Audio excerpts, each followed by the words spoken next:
आप सभी का कृष्णा स्टडी पोर्टल पर स्वागत है। अगर आप चैनल पर नए हैं तो चैनल को सब्सक्राइब करें, शेयर करें। तो चलिए चलते हैं आज के टॉपिक पर। आज का जो टॉपिक है वो बहुत ही महत्वपूर्ण है। प्रतियोगी परीक्षाओं के दृष्टि से यह एक बहुत महत्वपूर्ण टॉपिक है। पूरा वीडियो देखिए, निश्चित रूप से आप जो जानते हैं उससे अलग आप जरूर जान पाएंगे।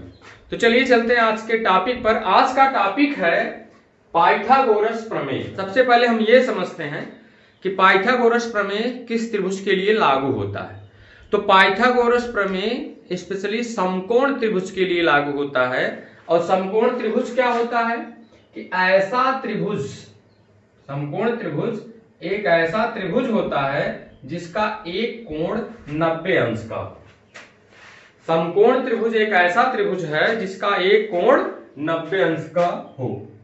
तो इस 90 अंश के सामने, 90 अंश के सामने की जो भुजा होती है उसको कहा जाता है कर्ण, हाइपोटेनस। ये कर्ण हो गया और ये राइट एंगल, मतलब ये 90 अंश का कोण होता है। जैसे समकोण त्रिभुज में कर्ण की पहचान करने के दो तरीके हैं। पहला 90 अंश के सामने की भुजा और दूसरा है किसी समकोण त्रिभुज की सबसे बड़ी भुजा, कर्ण कहलाती है। तो किसी समकोण त्रिभुज में जो सबसे बड़ी भुजा होगी वो कर्ण कहलाएगी, या 90 अंश के सामने की जो भुजा होगी वो कर्ण कहलाएगी, हाइपोटेनस। अब पाइथागोरस प्रमेय समकोण त्रिभुज के लिए लागू होता है। और पाइथागोरस प्रमेय क्या है कि किसी समकोण त्रिभुज में कर्ण का वर्ग, मान इस भुजा का अगर वर्ग कर लें, कर्ण का वर्ग शेष दो भुजाओं के वर्गों के योग के बराबर होता है। जैसे मान लीजिए ए है, ये बी है और ये सी है। मान के चलिए ये ए बी सी है, तीसरा है ए बी और ए सी। तो पाइथागोरस प्रमेय का जो स्टेटमेंट है, कथन है, वो यह है कि किसी समकोण त्रिभुज में कर्ण पर बना वर्ग शेष दो भुजाओं के वर्गों के योग के बराबर होता है। इसे आप मतलब ये कह रहे हैं कि कर्ण का वर्ग, कर्ण है आपका BC, ये कह रहे हैं कि अगर BC का वर्ग कर लें, BC का वर्ग कर लें तो ये बराबर हो जाएगा AC का वर्ग, AC का वर्ग धन AB का वर्ग, AC का वर्ग धन AB का वर्ग। यही पाइथागोरस प्रमेय है। पाइथागोरस प्रमेय समझने से पहले, माने इससे सवाल लगाने से पहले इसको एक और तरीके से समझा जा सकता है। जैसे कहा गया समकोण त्रिभुज में, जैसे मान लीजिए समकोण त्रिभुज है, ये कह रहे हैं कि कर्ण पर बना वर्ग, इस पे एक वर्ग बना लीजिए। वर्ग माने जिसकी चारों भुजाएं बराबर हो, कंसीडर कर लीजिए, क्योंकि ये मौखिक रूप से वैसे खींचा गया है। मान लीजिए एक वर्ग ये है,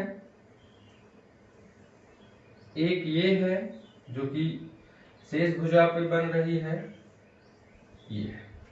पाइथागोरस प्रमेय के अनुसार कह रहे हैं कि कर्ण, ये देखिए राइट एंगल ये है 90 डिग्री, ये है आपका B, ये है आपका A और ये है आपका C। कह रहे हैं कि कर्ण पर बना वर्ग, माने इस पर जो वर्ग बना है उसका क्षेत्रफल बराबर होगा शेष दो भुजाओं पर बने वर्गों के। मतलब ये है AC भुजा पर जो वर्ग बना है इसका क्षेत्रफल, AB भुजा पे जो वर्ग बना है इसका क्षेत्रफल, दोनों अगर जोड़ लेंगे तो हमको BC पर बने वर्ग का क्षेत्रफल मिल जाएगा, मतलब इसका क्षेत्रफल मिल जाएगा। जैसे मान लीजिए ये 3 है, 3 सेंटीमीटर है, ये 4 सेंटीमीटर है। तो अगर ये वर्ग की एक भुजा 4 है तो इसका क्षेत्रफल हो जाएगा 16 सेंटीमीटर स्क्वायर। 4 सेंटीमीटर भुजा है तो इसमें जो वर्ग बनेगा उसका क्षेत्रफल हो जाएगा 16 सेंटीमीटर स्क्वायर। और इधर इसकी भुजा 3 है तो इसका क्षेत्रफल हो जाएगा 9 सेंटीमीटर स्क्वायर। अगर ये 4 सेंटीमीटर है, ये 3 सेंटीमीटर है, तो पाइथागोरस प्रमेय से आप निकाल सकते हैं कि ये कितना होगा। ये 5 सेंटीमीटर होगा, ये 5 सेंटीमीटर होगा। अभी हम एग्जांपल दे करके आपको ये बताएंगे भी। ये 5 सेंटीमीटर हो जाएगा। जैसे यहां देख लीजिए कैसे AC का मान है, यहां भी देख लीजिए, AC का मान है 4, तो 4 का वर्ग हो जाएगा। AB का वर्ग माने 3, 3 का वर्ग, 4 चौक 16, 3 त्रिका 9, 16 9 25। अब यहां BC का वर्ग 25 है, 25 किसका वर्ग है? 5 का।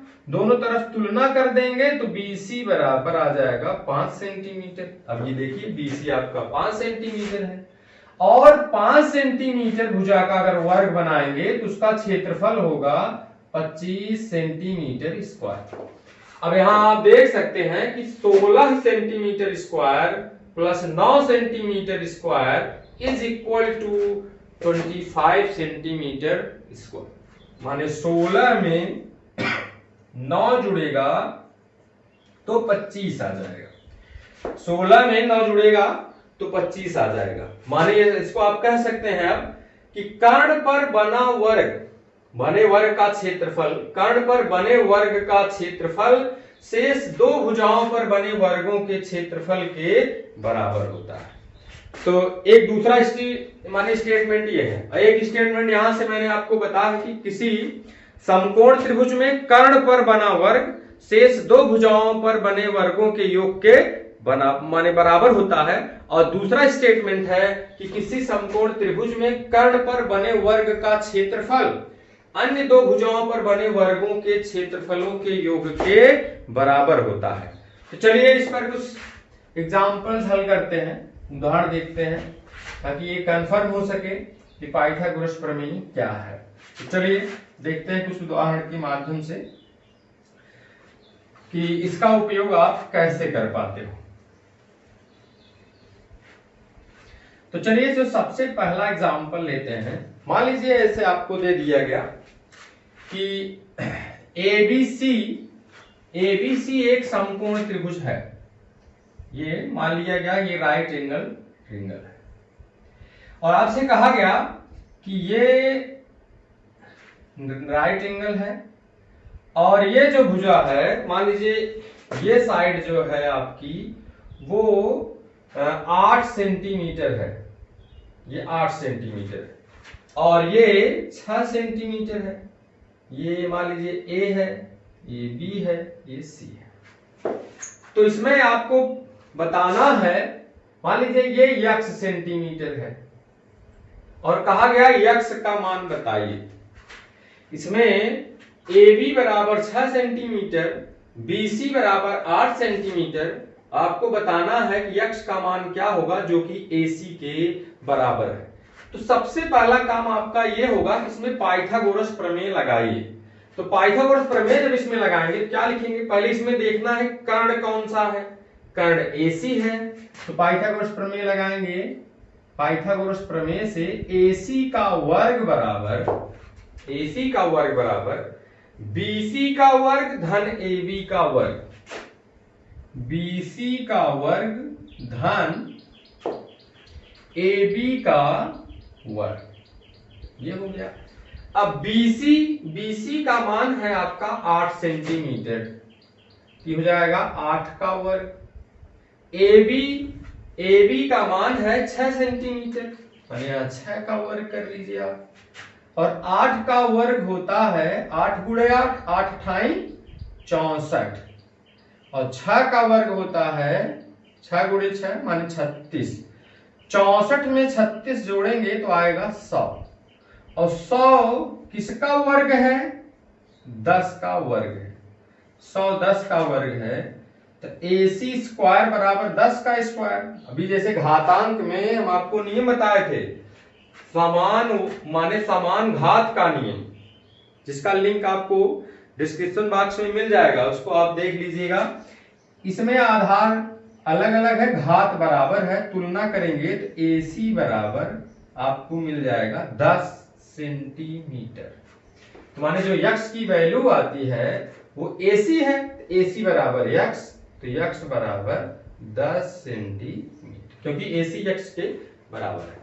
तो आसानी से आप इसमें निकाल सकते हैं कि x का मान क्या आएगा। चलिए एक दूसरा एग्जांपल देखते हैं इसी में। चलिए एक और दूसरा समकोण त्रिभुज लेते हैं। एक और समकोण त्रिभुज है, मान लीजिए इसी तरीके का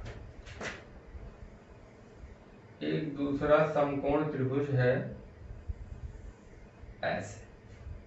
इसमें भी हम इस तरीके से मान लेते हैं कि AC इसका कर्ण ही हो जाए। चलिए ऐसे, ये राइट एंगल। अब इसमें मान लीजिए कि ये दे दिया कि मान लीजिए 17 सेंटीमीटर है, ऐसे 17 सेंटीमीटर है, ये 15 सेंटीमीटर है, और आपसे पूछा जाए AB का मान क्या है, what is the value of AB। AB का मान बताइए, AB का मान क्या है। फिर पाइथागोरस प्रमेय से, फिर देखिए इसमें कर्ण वही AC है, AC का वर्ग शेष दो भुजाओं के वर्गों के योग के बराबर। अरे बड़ी वाली भुजा जो है वो दो छोटी छोटी भुजाओं के वर्गों के, माने बड़ी वाली भुजा का जो वर्ग है वो छोटी भुजाओं के वर्गों के योग के बराबर हो जाएगा। तो इसमें देखिए अब की बार इसके पहले वाले में शेष दो माने दो भुजाएं ज्ञात थी, कर्ण ज्ञात करना था। इसमें कर्ण ज्ञात है, एक भुजा ज्ञात है, दूसरी भुजा आपको ज्ञात करनी है। तो चलिए AC बराबर इसमें आपको ज्ञात है जो कि है कितना, 17 का वर्ग, ठीक। और BC का मान है 15, यहां रखेंगे आप 15 का वर्ग, प्लस AB आपको ज्ञात करना, चाहे आप इसको यक्ष भी मान सकते हैं, इसको आप यक्ष भी मान सकते हैं। 17 का वर्ग करेंगे, 17 गुणे 17 तो हो जाएगा 289, और 15 का वर्ग करेंगे 15 गुणे 15 225 धन AB स्क्वायर। तो इसमें देखिए ये दोनों चीजें इस तरफ लाइए, दोनों चीजें इस तरफ लाएंगे तो क्या आएगा, 225 प्लस AB स्क्वायर बराबर, अब इसको उस तरफ करिए 289, ये हो जाएगा 289। अब यहां AB स्क्वायर बराबर, यहां 225 जुड़ा हुआ है, आगे धन है, बराबर के उस तरफ ले जाएंगे तो माइनस हो जाएगा, 289 माइनस 225। अब ये देखना है कि इसमें से घटाने के बाद कितना आएगा। 9 में से 5 गए 4, 8 में से 2 गए 6, 2 में से 2 गए 0, माने AB का वर्ग बराबर आ गया 64। अब यहां देखिए फिर AB का वर्ग, 64 किसका वर्ग है, 8 का वर्ग है, 8 का वर्ग है।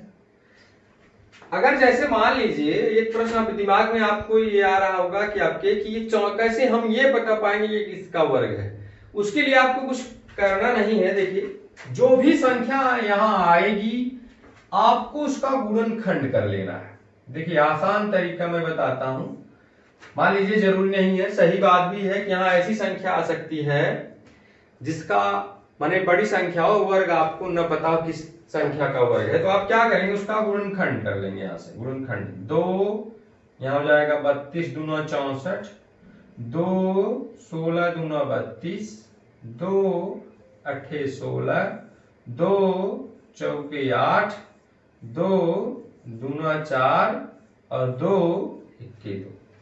देखिए जब गुणनखंड इसका हो गया तो चूंकि हमको वर्ग करना है, तो वर्ग करना है तो 2 बराबर भागों में बांट दीजिए, एक भाग का वर्ग वो होगा। देखिए 1 2 3 4 5 6, 6 बार 2 है तो 2 भागों में बांटेंगे तो 3 3 बार आ जाएगा, इसमें एक भाग हो जाएगा। और ये तीनों को गुणा करेंगे, 2 दूना 4 दूना 8, यहां देखिए 8, फिर 8 गुणे 8 मान 64, माने 8 गुणे 8, 8 का वर्ग हो जाएगा। अब इसकी तुलना कर लेंगे, जब इसकी तुलना करेंगे तो AB बराबर आपको मिल जाएगा 8। अगर ये सेंटीमीटर में है तो ये 8 सेंटीमीटर आपको मिल जाएगा। तो चलिए अब इसमें से माने जैसे सीढ़ी वाले प्रश्न इसमें से कुछ पूछे जाते हैं, मैं आपको बताता हूं कि इसमें से जैसे प्रतियोगी परीक्षाओं में कुछ सीढ़ी और दीवार वाले प्रश्न इसमें से पूछे जाते हैं। तो चलिए बताते हैं कि उसको आप कैसे हल करोगे। सीढ़ी और दीवार वाला अगर प्रश्न आ गया तब तो चलिए देखिए, जो प्रश्न है सीढ़ी और दीवार से संबंधित वो आपके सामने लिख रहा है कि 10 मीटर लंबी सीढ़ी, 10 मीटर लंबी सीढ़ी एक दीवार से 8 मीटर दूरी पर लगाई गई है। इस दीवार पर सीढ़ी कितनी ऊंचाई तक पहुंचेगी? माने जो सीढ़ी है, सीढ़ी की जो ऊंचाई है वो 10 है और दीवार पे लगाई गई है दीवार के आधार से 8 मीटर की दूरी पर, 8 मीटर की दूरी पर। आपको बताना है कि ये सीढ़ी दीवार पर कितनी ऊंचाई तक पहुंचेगी। तो चलिए देखते हैं कि मान लीजिए ये दीवार है, ये दीवार है, ठीक, जिस पर सीढ़ी लगाई गई है। अब ऐसे ऐसे माने इस तरीके से बना हुआ है, ठीक। अब यहां से ये हो गया धरातल, ये धरातल है। एक सीढ़ी यहां से लगाई गई, मान लीजिए यहां ऐसे एक सीढ़ी लगाई गई। ये कह रहा है कि जो सीढ़ी है इसकी लंबाई है 10 मीटर। सीढ़ी की लंबाई कितना है? 10 मीटर और दीवार के आधार से 8 मीटर की दूरी पे लगाई गई है। माने ये जो दूरी है 8 मीटर है। ये कह रहे हैं कि ये सीढ़ी इस दीवार पर कितनी ऊंचाई पे जाकर के मिलेगी। माने ये आपको बतानी है ये दीवार पर कितनी ऊंचाई तक सीढ़ी लगेगी। आसान है। देखिए आपको सबसे पहले इसमें राइट एंगल ही खोजना है। मान लीजिए यहां ये राइट एंगल मिल गया, राइट एंगल मिल गया, तुरंत आप नामकरण कर लीजिए ए बी सी। अब इसमें कर्ण कौन सा हो जाएगा? ये 90 है तो 90 के सामने वाला कर्ण हो जाएगा।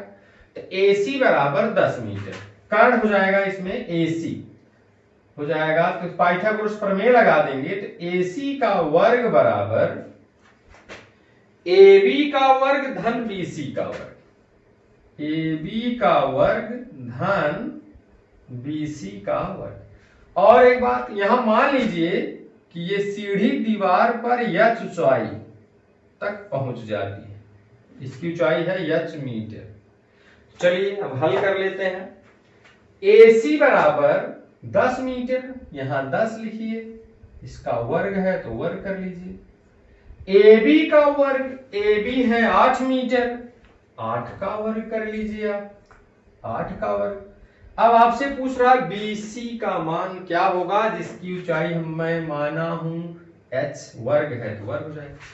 अब यहां हो गया, ये दोनों चीजें इस तरफ करिए, माने 8 का वर्ग 8 ठाई 64, h का वर्ग और 10 का वर्ग होता है 100 और ये हो जाएगा h square is equal to 100 minus 64। तो h स्क्वायर 100 में से 64 निकालेंगे तो कितना मिलेगा आपको? 36। 10 में से 4 गए 6, 9 में से 6 गए 3, 36। 36 किसका माने वर्ग है। फिर देखिए अगर आपको नहीं आ रहा है तो आप क्या करेंगे, 36 का आप क्या करेंगे, गुणनखंड कर लीजिए। जबकि 6 का वर्ग है लेकिन समझने के लिए 2 18 में 36, 2 9 18, 3 त्रिका 9, 3 1 3। अब 2 बराबर भागों में इसमें बांटना है। आपके पास 2 बार 2 है, 2 बार 3 है, 1 बार 2 1 बार 3 एक साथ ले लीजिए, 1 बार 2 1 बार 3। जैसे बंटवारा करना हुआ वैसे है, 1 2 1 3 एक साथ, 1 2 1 3 एक साथ।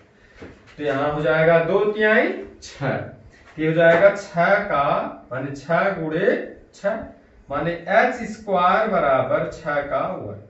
तुलना कर दीजिए आप, तो आपको मिल जाएगा h बराबर 6 मीटर, यही आंसर हो जाएगा। मानिए सीढ़ी दीवार पर 6 मीटर की ऊंचाई पर लगेगा। तो उम्मीद है आपको ये समझ में आया होगा। इससे रिलेटेड अगर आपका कोई प्रश्न है तो कमेंट बॉक्स में जरूर लिखिएगा। चलिए फिर मिलते हैं किसी नए टॉपिक के साथ। Thank you.